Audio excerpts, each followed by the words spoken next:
chega ao Pai senão por mim.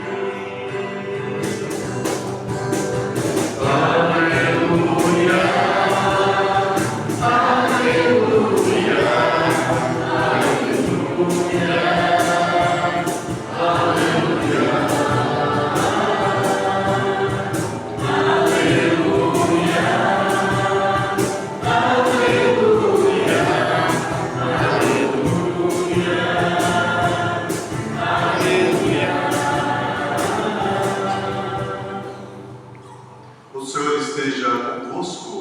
Ele está no meio de nós. Proclamação do Evangelho de Jesus Cristo segundo São João. Naquele tempo, Jesus disse a seus discípulos: Eu sou a videira verdadeira e meu Pai é o agricultor. Todo ramo que em mim não dá fruto, ele o corta. E todo ramo que dá fruto, ele o limpa, para que dê mais fruto ainda. Vós já estáis limpos, por causa da palavra que eu vos falei. Permanecei em mim, e eu permanecerei em vós. Como o ramo não pode dar fruto por si mesmo, se não permanecer na videira, assim também vós não podereis dar fruto, se não permanecerdes em mim. Eu sou a videira e vós os ramos. Aquele que permanece em mim e eu nele, esse produz muito fruto. Porque sem mim nada podeis fazer. Quem não permanecer em mim será lançado fora, como um ramo, e secará. Tais ramos são recolhidos, lançados no fogo e queimados, se permanecerdes em mim. E minhas palavras permanecerem em vós, pede o que quiserdes e vos será dado. Nisto meu Pai é glorificado, que deis muito fruto e vos torneis meus discípulos. Palavra da salvação. Glória a vós, Senhor. Irmãos e irmãs, mais uma vez bom dia. Que alegria estarmos realmente reunidos em torno da mesa da palavra e da Eucaristia, porque participar da Santa Missa, participar da Santa Eucaristia é sempre uma festa. É uma festa porque nós estamos tirando sempre o domingo, que é o domingo do Senhor, para estarmos aqui e ir ao encontro dele. Esse Jesus Cristo que representa, não vemos na pessoa física, mas os próprios sacramentos que ele instituiu e deixou para nós. E como nós vemos a palavra de Deus, ela tem muito efeito. Isso é uma atenção para quem às vezes está irregular no sacramento, que às vezes não pode comungar, às vezes se sente excluído, se sente indigno. Não pense assim. A própria palavra de Jesus aqui já fala. Vamos aqui no versículo 3 do Evangelho. Vós já estáis limpos, por causa da palavra que eu vos falei. Mesmo estando irregular pelo mistério da nossa fé, se você tem que escutar atento as palavras de Deus, os seus ensinamentos. Se você procura colocá-lo em prática e discernir, deixar que a graça de Deus vai lhe podando, você se torna limpo. Você já é limpo. Mas é necessário que você deixe que a graça de Deus ela vai fazendo efeitos. Já nós entraremos no Evangelho, são pequenas chaves de leitura para que Deus nos dê ainda o ânimo de não desanimarmos, porque às vezes nós se auto-julgamos demais na nossa vida. Nós achamos que somos indignos, porque estamos às vezes faltando no sacramento, às vezes falta o sacramento do batismo, às vezes falta o sacramento da confirmação, às vezes estamos irregulares no nosso matrimônio, estamos amaziados, não podemos receber a comunhão, mas olha que a palavra de Deus aqui está falando. Se você é um bom cristão, se você procura fazer a caridade para o bem e para o próximo, não se auto-julgue, não fique aí se auto-julgando. Olha que a palavra de Deus aqui fala. Vós já estáis limpo por causa da palavra que nós falei, Jesus fala, apenas permaneça em mim, e eu permanecerei com você. Essa união que você tem de discernimento, de saber que é errado, mas você está aqui fazendo bem para a tua igreja, fazendo bem para o teu próximo, você está produzindo o gosto que a graça de Deus está ajudando você. Então, não se se julgando, não presta. Porque senão você vai se preocupando, se desliga do trono de Jesus, que é o nosso fim, ser queimado porque não produz fruto. Agora, no momento que eu coloco a minha atenção naquilo que Jesus está falando, ao permanecer em mim, permanecer em vós, Deixe que a graça de Deus fale. Ninguém é digno de estar aqui, nem eu como Pai. Mas a graça de Deus, quando nós buscamos a graça, Ele nos torna digno. É tudo que nós respondemos na nossa Eucarística. Quando o Padre fala, né? Quando era a Eucaristia, eis o Cordeiro de Deus que tira o pecado do mundo, o que nós respondemos? Senhor,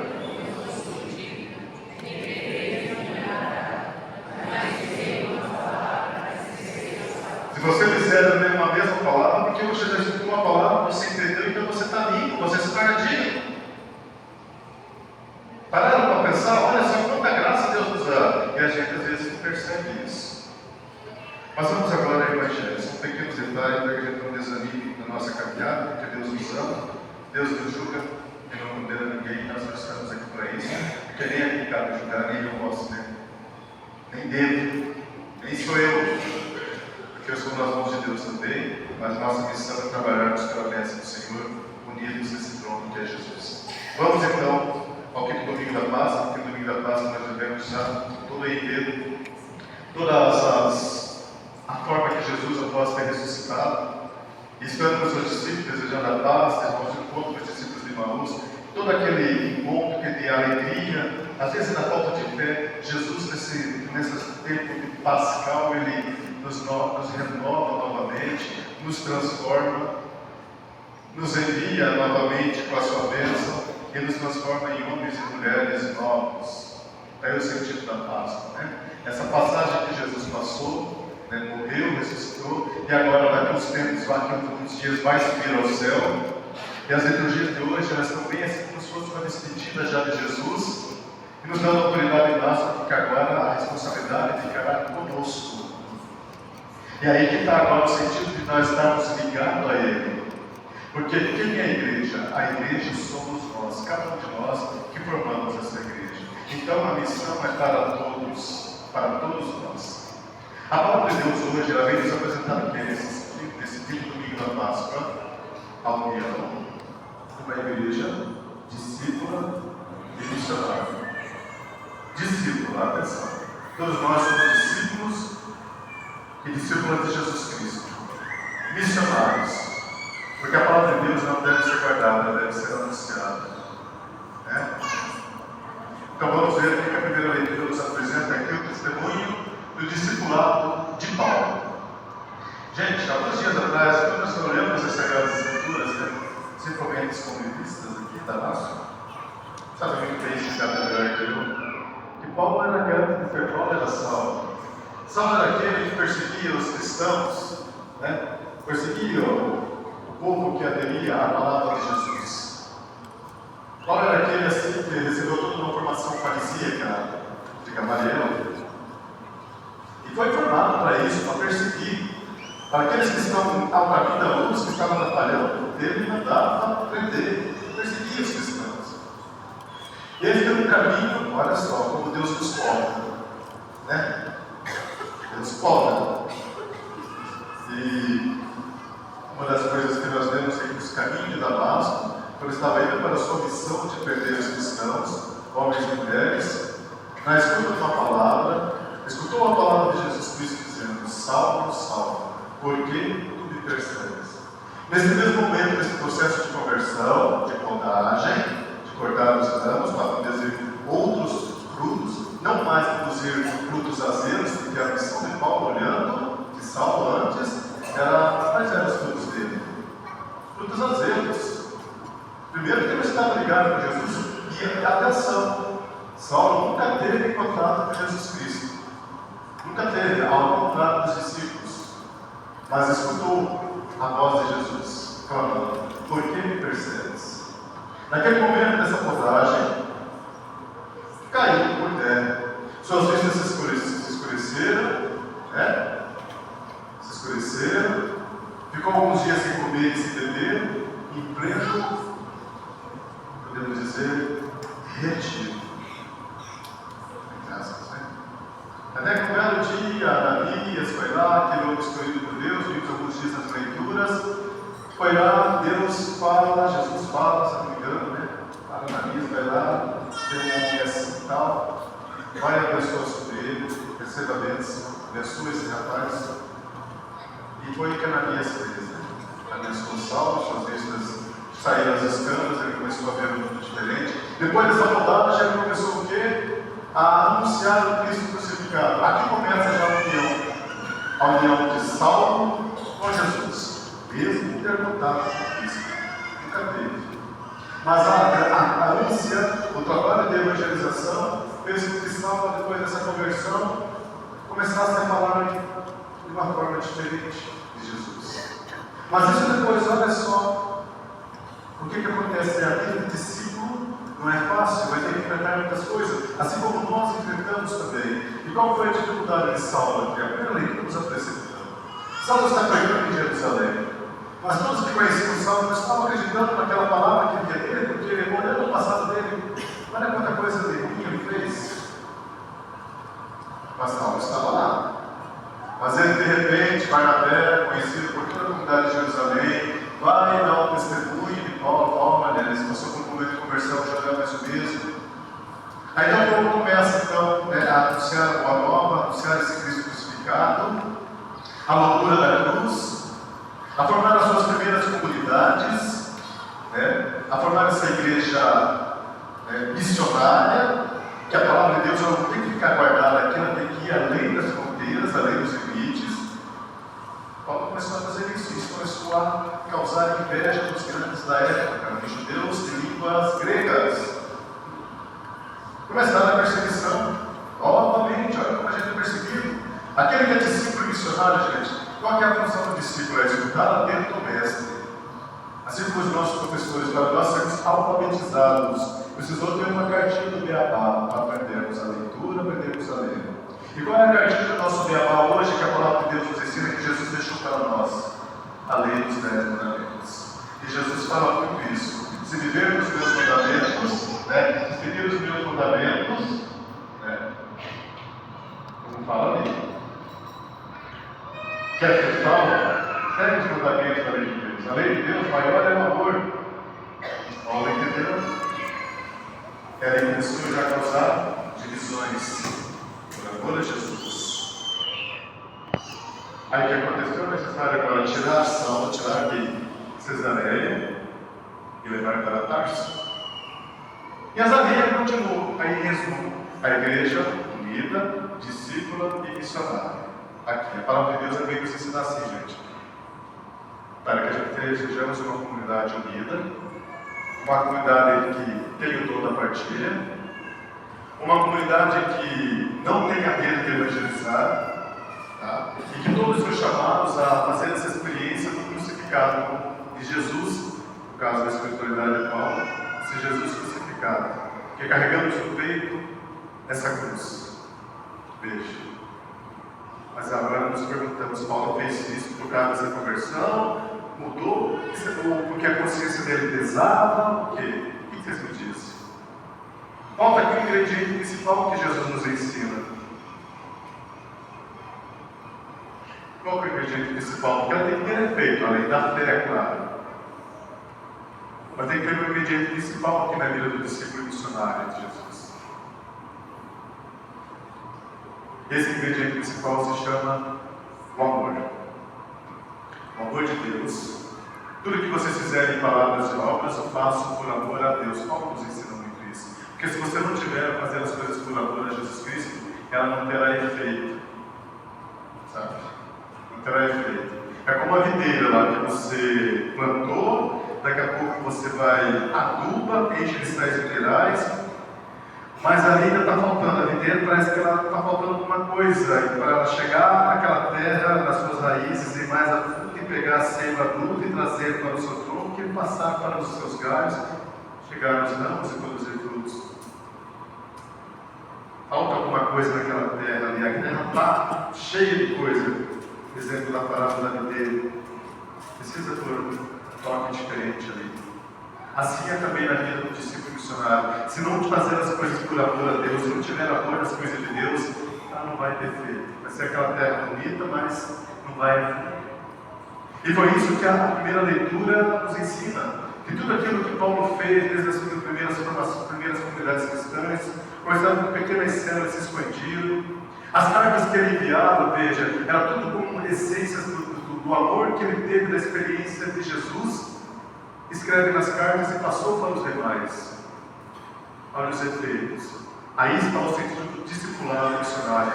Jesus fala para nós: observe os meus mandamentos. Essa é a cartilha.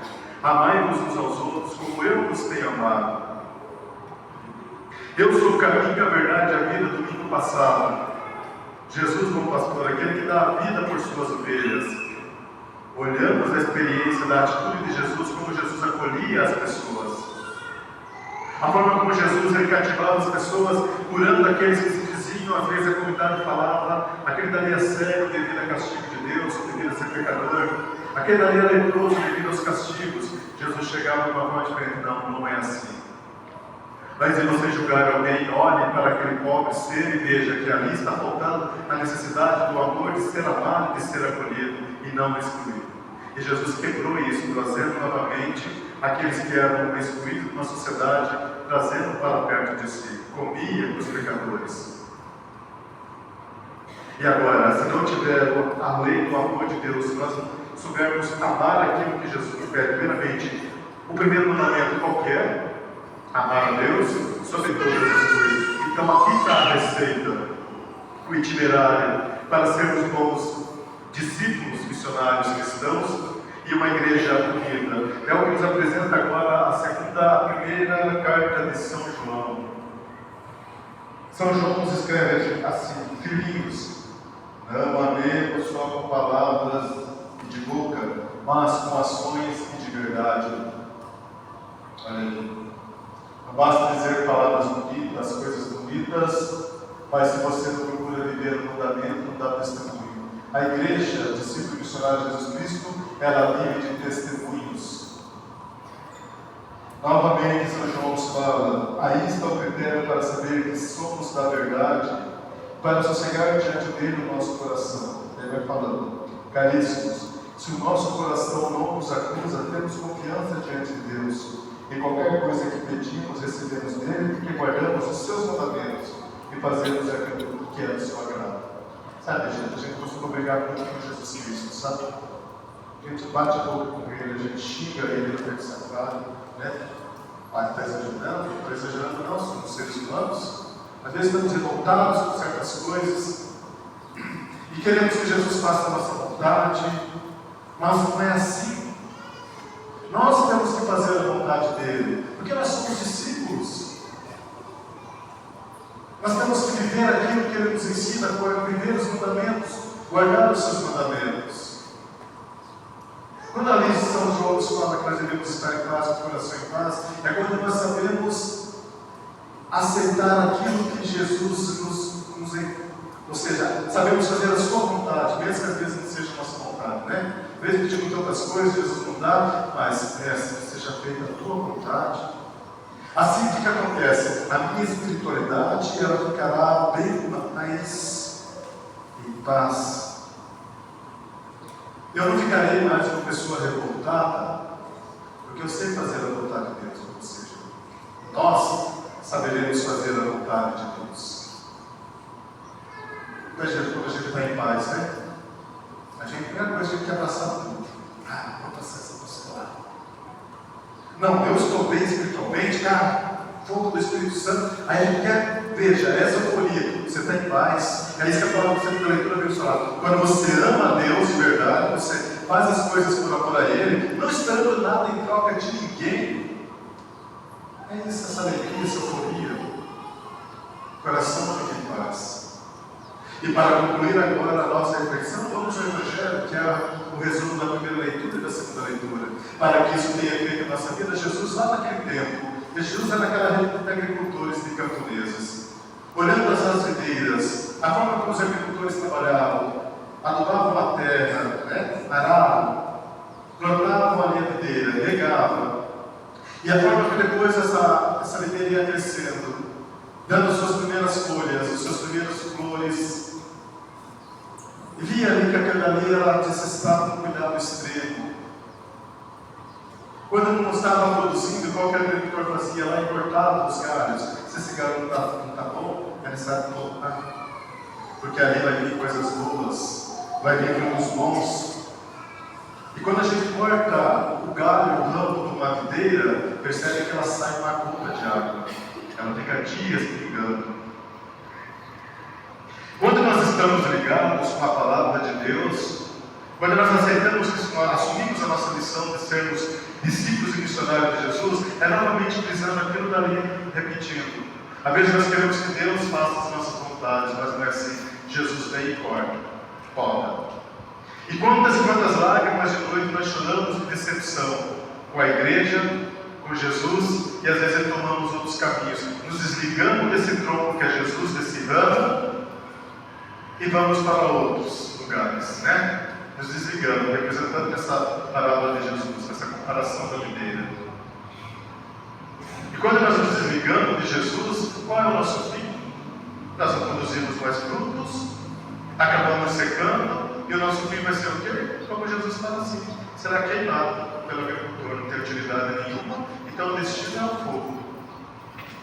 Não. A palavra de Deus, permanecei em mim e eu permanecerei em vós. Esse alimento essencial que nos fará a diferença, que fará com que nós agimos como Paulo, a igreja de São Paulo, da luz, da catequese, do trabalhar para a sua comunidade. Existe um efeito especial que na videira, nas aulas de biologia que nós aprendemos, né?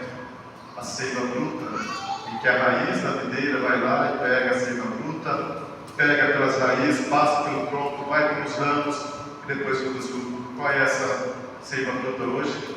A Sagrada Comunhão Eucarística.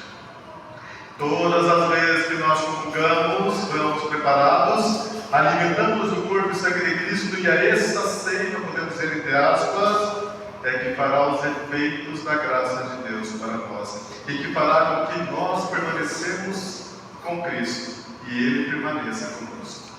O Pai dele é o agricultor, que vai tomar conta de nós, e muitas vezes na vida nós seremos podados. Mas lembre-se, aceite, faça a sua vontade, como nós falamos aqui, como Jesus mesmo nos fala, né? Como a segunda carta de São João nos fala, façais a vontade do vosso Pai. Lágrimas vêm quando nós assumimos a nossa missão de discípulos missionários. Muitas e muitas perseguições, muitas decepções, desânimos e cansaços e lágrimas. Se você está passando por isso, agradeça a Deus, porque a graça de Deus está te podendo. Para que você seja um bom cristão, seja forte e não desanime. Aprendamos a conviver com os nossos problemas. Quando nós estamos com o coração em paz, nesse encontro ressuscitado, como as leituras de hoje nos ensina, nada mais nos afetará e nos tirará a nossa paz, porque estamos alicerçados com Jesus. Concluindo a nossa reflexão, a palavra de Deus hoje vem nos ensinar o quê? Que nós temos que ser uma igreja discípula e missionária de Jesus Cristo. Temos que ser católicos, apostólicos, romanos. Discípulos, porque estamos cada dia que passa aprendendo o itinerário da pregação de nosso Senhor. Discípulos, somos discípulos dele, estamos aprendendo. Missionários, que a missão da igreja é anunciar além das fronteiras. Católicos, porque é a universalidade, a igreja universal, que está em todos os cantos do mundo. Romanos, católicos, apostólicos, porque a nossa igreja é alicerçada pelos próprios discípulos de Jesus, pelos próprios apóstolos, e nós somos esses apóstolos também. E Romanos, porque a série está em Roma, aonde, representado pelo Papa Francisco, sucessor de Pedro, é o que é o Santo Padre, que toma conta e administra a igreja de Jesus Cristo, ontem, hoje e sempre. Que as palavras do Santo Evangelho de hoje nos tornem esses alicerces e que possamos produzir boas obras e bons frutos, unidos a Deus, e que não nos separemos. Louvado seja nosso Senhor Jesus Cristo.